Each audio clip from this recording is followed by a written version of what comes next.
क्योंकि सास भी कभी बहुत थी। आज के एपिसोड की शुरुआत वैष्णवी के तुलसी के पास आने से होती है। वह तुलसी को गले लगाकर रोने लगती है।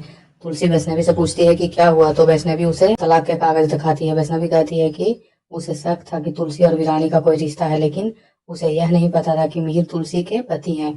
बाद में तुलसी वैष्णवी को अपनी जिंदगी की पूरी कहानी बताती है, लेकिन वह वैष्णवी से कहती है कि अब उन्हें मिहिर के साथ सही तरीके से व्यवहार करना चाहिए, क्योंकि अब वो दोनों साथ में काम कर रहे हैं। कोर्ट में मिहिर और तुलसी के तलाक केस की सुनवाई के दौरान तुलसी जज के सामने कहती है कि वह तलाक नहीं चाहती। यह सुनकर नोएना को बहुत झटका लगता है, लेकिन शोभा और ऋतिक खुश हो जाते हैं।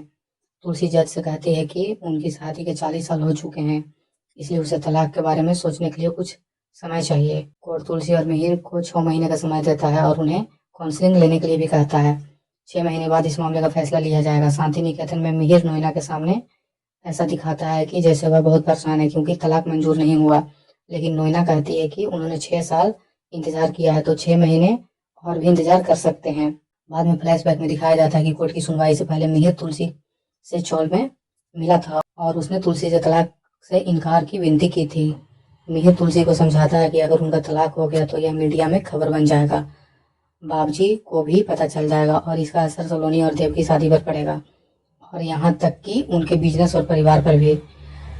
पहले से तुलसी मिहिर की बात नहीं मानती, लेकिन बाद में वह मान जाती है। इधर फैक्ट्री में ऋतिक और मिहिर की बातचीत होती है। मिहिर ऋतिक से कहता है कि अब काम के जरिए उसे अपनी माँ तुलसी के सामने खुद को साबित करना होगा।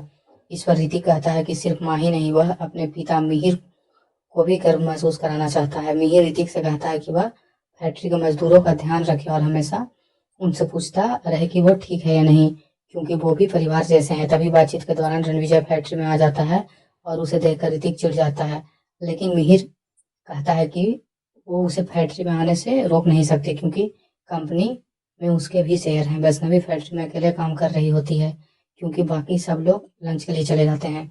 रणविजय आता है और वैष्णवी को चेतावनी के बावजूद भी उसके साथ बदतमीजी करने लगता है। तभी तुलसी वहां आ जाती है और रणविजय को डंडे से मारने लगती है।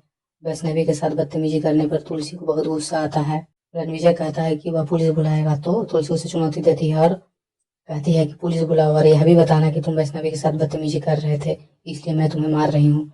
नोएना, मिहिर, ऋतिक और बाकी सब लोग वहां आकर देखते हैं कि तुलसी रणविजय को मार रही है। अब सब समझ जाते हैं कि रणविजय ने क्या किया था, लेकिन नोएना मिहिर से कहती है कि तुलसी को रोक दे। मिहिर जाकर तुलसी को रोकता है, लेकिन फिर वह खुद रणविजय को पीटना शुरू कर देता है और उसे चेतावनी देता है कि अगर आप चाहे तो मैं इसे और आसानी। तो थैंक यू दोस्तों, बने रहिए मेरे साथ आगे के एपिसोड के लिए।